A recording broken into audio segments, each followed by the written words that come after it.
Hi hello, আজকে ঝটপট বানিয়ে নেব কোনো রকম বেলাবেলির ঝামেলা ছাড়াই মুচমুচে স্প্রিং রোল, যেটা খেতে হবে দারুণ আর বানানো অনেক সোজা। তাহলে চলো বানানো শুরু করা যাক। যার জন্য আমি প্রথমেই নিয়ে নিয়েছি এখানে স্লাইস পাউরুটি, আর এই পাউরুটির চারধারটা আমি কিন্তু সমান করে কেটেও নিচ্ছি।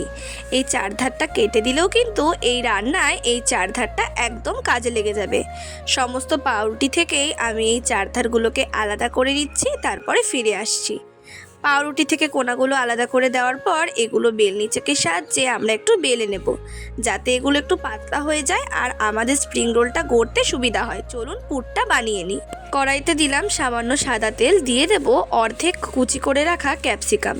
এবার এই ক্যাপসিকামটা হালকা ভেজে নেওয়ার পর এর মধ্যে কিন্তু আমি দিয়ে দিচ্ছি প্রথমেই বাঁধাকপিটা, কারণ বাঁধাকপির মধ্যে একটা কেমন গন্ধ থাকে, সেটা যেন সবার প্রথমে চলে যায়। তাই এটাকে নুন দিয়ে ক্যাপসিকামের সাথে ভালো করে ভেজে নিচ্ছি। যেহেতু বাঁধাকপিটা কোল্ড স্টোরেজ, তার জন্য কিন্তু এটা সেদ্ধ হতেও একটু বেশি সময় লাগবে। বেশ কিছুক্ষণ হাই ফ্লেমে ভেজে নেওয়ার পর দিয়ে দিলাম গ্রেট করে রাখা গাজর। এই গাজরটাকে দিয়ে বাঁধাকপির সাথে কিন্তু হাই ফ্লেমেই আমি ভালো করে ভেজে নিচ্ছি। এরপরে দিয়ে দেবো একটা ম্যাজিক মশলা। এরপর এতে দিয়ে নিচ্ছি কিছুটা গোলমরিচের গুঁড়ো, আর দিয়ে দেব কিছুটা সয়া সস। এই সয়া সসটা দিলে কিন্তু এই পুরটা যেমন খেতে ভালো হয়, তেমন কিন্তু পুরটা শুকিয়ে যায় না। সয়া সস দেওয়া হয়ে গেলে দিয়ে দিলাম কিছুটা লবণ, আর দিয়ে দিচ্ছি কিছুটা চিনি। এরপর দিয়ে দেবো 1 চামচ মতো টমেটো সস। মনে রাখতে হবে সয়া সস কিন্তু যথেষ্ট লবণ থাকে, তার জন্য কিন্তু লবণটা একটু বুঝে শুনে দেওয়াই ভালো। এরপর সমস্ত কিছুকে মিশিয়ে নামিয়ে নিলেই আমাদের পুরো একদম তৈরি। একটা মিক্সিং বোলের মধ্যে নিয়ে নেব কিছুটা ময়দা।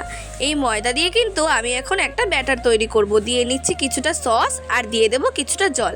এবার একটা ঘনও না পাতলাও না এরকম ব্যাটার তৈরি করে নিচ্ছি। এই ব্যাটারটা তৈরি হয়ে গেলেই আমরা কিন্তু পুরটা ঠান্ডা হওয়ার জন্য ওয়েট করব, আর পুরটা ঠান্ডা হয়ে গেলে আমরা স্প্রিং রোলগুলোকে গড়ে নেব।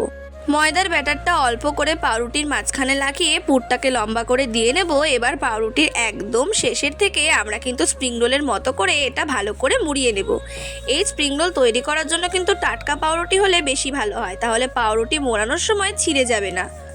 এরকম করে সমস্ত কটা গড়ে নেব, আর গড়ে নেওয়া হয়ে গেলে প্রথমে ময়দার ব্যাটারে কোট করে নেব, আর তারপরে কোট করে নেব ওই যে আমরা ধারগুলো কেটে রেখেছিলাম ওগুলোকেই কিন্তু মিক্সিতে গুঁড়ো করে নিয়েছি, তাহলেই ব্রেড ক্রাম্বস হয়ে গেছে।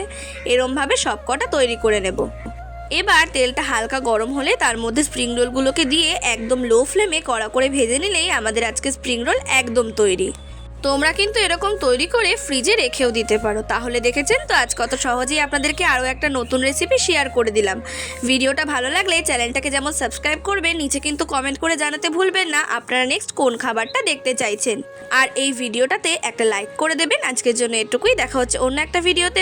বাই।